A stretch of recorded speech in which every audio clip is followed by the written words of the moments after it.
What's up, guys? It's Brian again from Lake Hickory Scuba Marina, and we are on video 3 of our short series of planning dives. And we're at the equipment stage now, and I'm going to show you how I'm going to set up my equipment to meet what I need for this particular dive. Now, in the first video, we talked about we was going to 100 feet. We wanted to maximize our bottom time, so we chose a 34% enriched air nitrox blend, which gives us a maximum bottom time of 30 minutes. In video number 2, based off that 30-minute bottom time, we chose the Steel 100 cylinder to give us the adequate amount of air based off the rule of thirds, and then still have some. Plus, we chose it based off our geographical location, and the Steel 100 beat out the 80, if you will, simply because it's a little bit heavier. And since I'm going to be using a dry suit in this particular dive, I went with the Steel 100 to give me that extra bit of weight. So now with my current setup here, I'm not going to get into the debate whether Den's better, yoke's better, because they both have their pros and cons. I will say for this particular scenario, I'm using a Den on my primary setup, and I have a yoke on my pony setup as well. Now, from the second video, we were able to determine I didn't necessarily need the pony. However, my personal rules are as follows. Anytime I'm in an overhead environment, if I'm, say, in a limited viz or not diving situation, if I'm doing a working dive, such as a public safety or a salvage dive, or anytime that I go deeper than a depth of 60 feet, I always carry a redundant air source whether I need it or not. So that's why I chose to go with a pony here as well. Whether you choose to sling the pony or wear it on your back is completely up to you. Once again, I have my personal rules for that. For this particular dive, though, I'm going to choose to sling the bottle. Now, one thing that you notice is it is on my left-hand side. I would encourage you to wear it wherever you feel the most comfortable. The reason I choose to sling on my left-hand side is simply because it doesn't get in the way of my actual regulator. So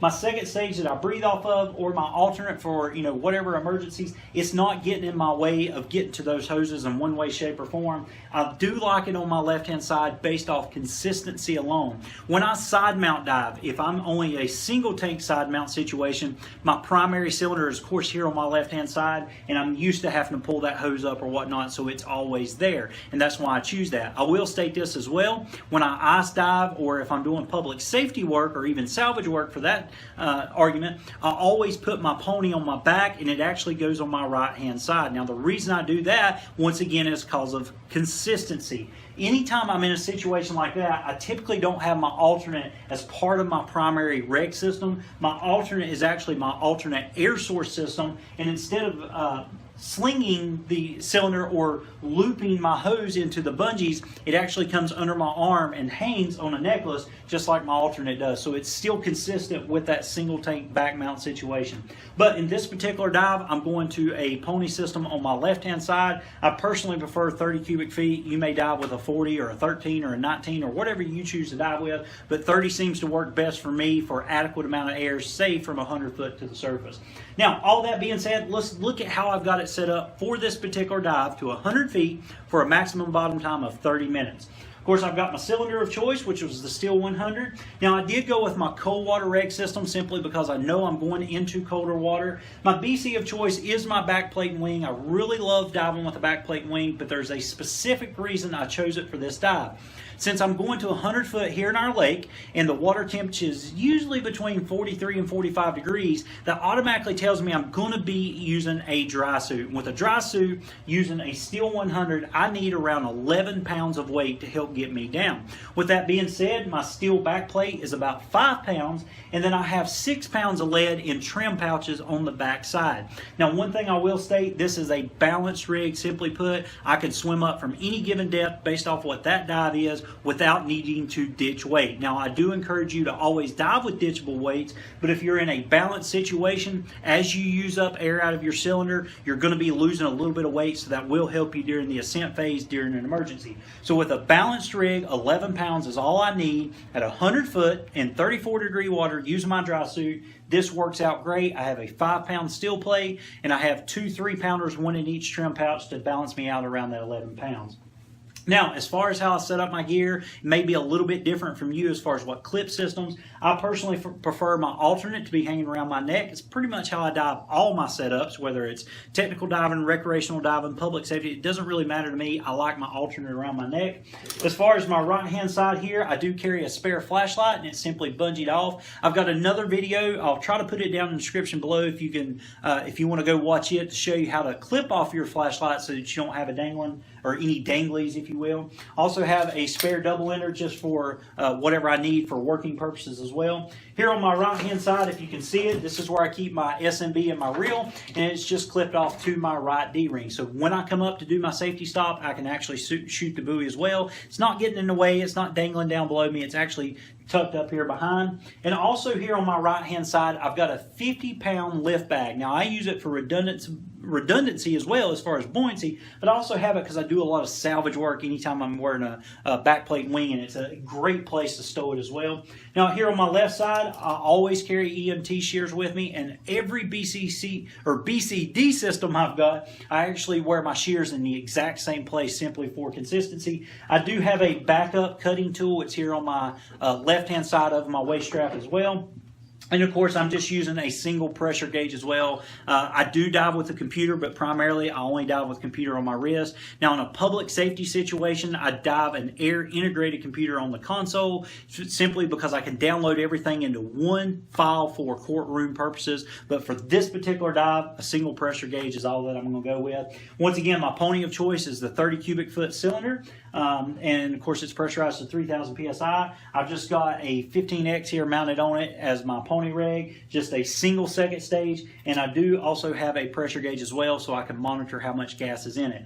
Now, typically speaking, with stage cylinders, what we would do is actually pressurize that cylinder and then turn it off. That way the lines are pressurized, but we don't run the risk of actually losing air. Anytime I sling a pony, I actually leave it on it at all times. So right before I make my descent down, or I actually make my entry in the water, I go ahead and turn my pony on and leave it on throughout the dive. With me being able to sling it the way I do, I can actually see if there's any leaks, so I'm not too worried about that. I also have a pressure gauge here to be able to monitor that gas at all times, so I'm not really worried about losing gas throughout the dive because I can see it. When it's on my back for public safety purposes, it's kind of the same way. It's kind of like back-mounted doubles. Both of them are turned on at all times. Now, if I'm doing technical dives, of course, my stage bottles or my decoy bottles, they are pressurized, but they're actually turned back off. That way the lines are pressurized, no water can come into the system, but yet I don't lose gas at the same time. But in this particular situation, the tank is turned on. That way if there's an emergency, I don't have to worry about turning it on. I can simply go to the gas supply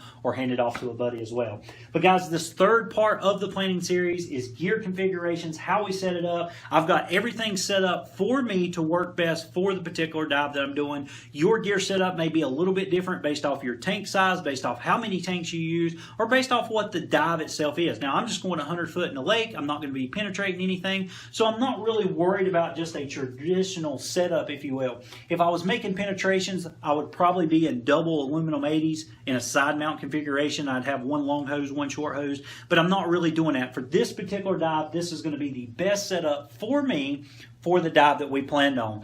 Guys, I hope you liked this video. I hope you see just how easy it is to plan your dives. Plan them using the computer or the tables based off your SAC and RMV rate. Determine what cylinder is going to work best for you. And then in the third part, plan what equipment that you need best. Now, some of the things that we didn't talk about is emergency action plans and all that. All I'm trying to get you to do is understand you can sit down every single dive you make and actually plan it out. The last bit of advice I'll give you is log your dive. Write every bit of information down before the dive and log everything after dive. Your SAC rate may actually change. Maybe you had too much weight. Maybe based off what I'm wearing didn't work for you. Write down what works for you based off your dive. Maybe you were kicking harder. You may need to actually change fins now that you're using this gear. Maybe you need to change suits. Maybe you're going too deep and it's too cold and you need to add a dry suit. Write all that information down so you can make better decisions in the future of your dives. Guys, if you got any questions, please put it down in the comment section below. All I want to do is show you how easy it is to plan your dives.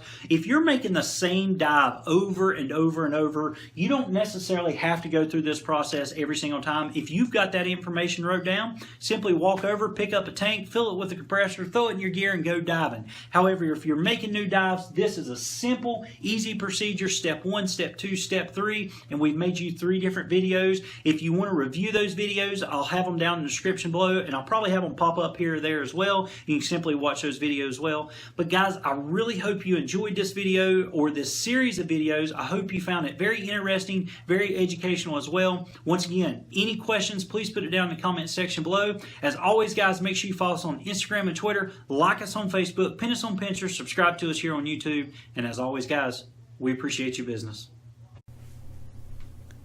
Guys, we really appreciate you watching our videos. If you liked it, make sure to give us a big thumbs up. If you're not a subscriber, simply hit that subscriber button for us and make sure you hit the little bell to turn on all notifications. If you want to see some other cool videos, make sure to click these links here. They could be scuba tips, they could be diving videos, search and recovery videos, or gear reviews. Once again, guys, we really appreciate it.